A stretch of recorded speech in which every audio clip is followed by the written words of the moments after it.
तपास निवृत्त यांची त्यांनी म्हणजे आत्महत्या केलेली आहे कालची सरकारमध्ये, पण त्याच्या कुटुंबाची भेट घेतलेली आहे. काय सांगा?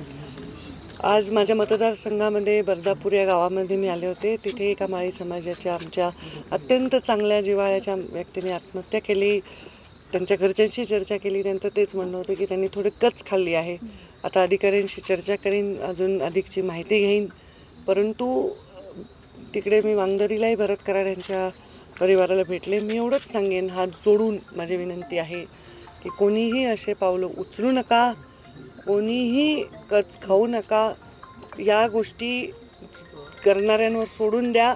संघर्षासाठी तयार राहा, परंतु कुठल्याही गोष्टीत अशा चुकीचे पाऊल उचलू नका. आपला जीव देऊ नका. आपल्या माघारी परिवार असतो आणि त्यांची पण आपली जबाबदारी आहे. आपल्या आजूबाजूच्या सगळ्या लोकांवर त्याचा परिणाम होत असतो.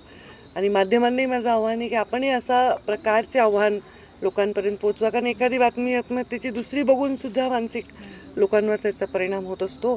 तर मी कृपा करून असे कुठलेही पावलं उचलू नका.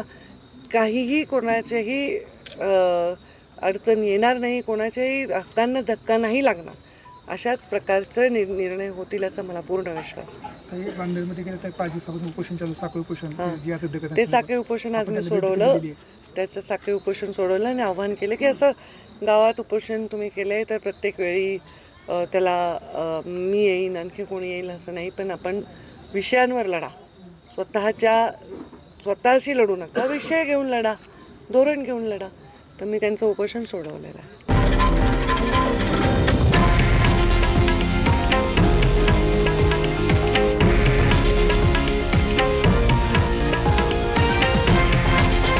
हे आहे देशातील नंबर 1 न्यूज नेटवर्क आणि आपण पाहत आहात TV9 मराठी, एकमेव.